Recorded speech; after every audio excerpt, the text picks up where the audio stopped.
Not so common.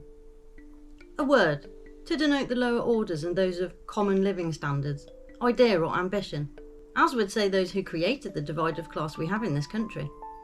But I thought of where it gets used in a practical sense, as that is where it seems awfully applicable sometimes as a useful word. Common sense. Something we thought was prevalent in society, but alas, it really does seem as though sense is something that really isn't very common after all in that context. Common ground.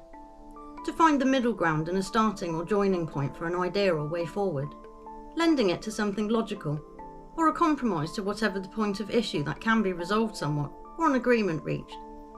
Common enemy. Where you learn to understand that certain differences are to be put aside, to observe a common threat to your territory or way of life. And if you have ever given thought to, or read about wars and skirmishes, and the changing of borders, it is often you will find temporary alliances are formed to combat that common enemy at the time. Thereafter, often those alliances fall away and are replaced by new conflicts, and without a bigger enemy, it seems people always find ways to destabilise themselves with smaller matters. A common. A piece of land designated as common land, for grazing and walking, and cannot be restricted, they say. But as with much, it has changed, because the areas of common land in the UK used to be bigger, and gradually it has been changed, bordered, gated, fenced, and no longer affords the rights it once did. Common law.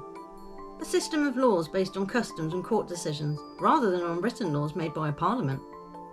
Not really much I can add to that.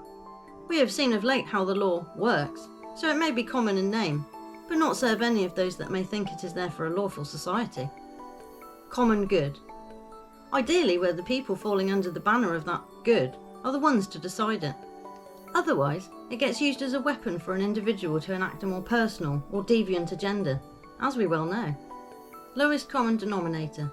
In mathematics, yes, but also as an insult. To insinuate someone is stupid, it is said, or a particular audience may be of the lowest common denominator.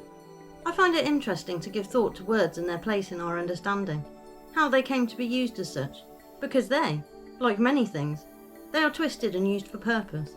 In education, communication, language, propaganda, psychology, and general thought. So it's good to know how others might be using them, to make sure you are at least all reading from the same page.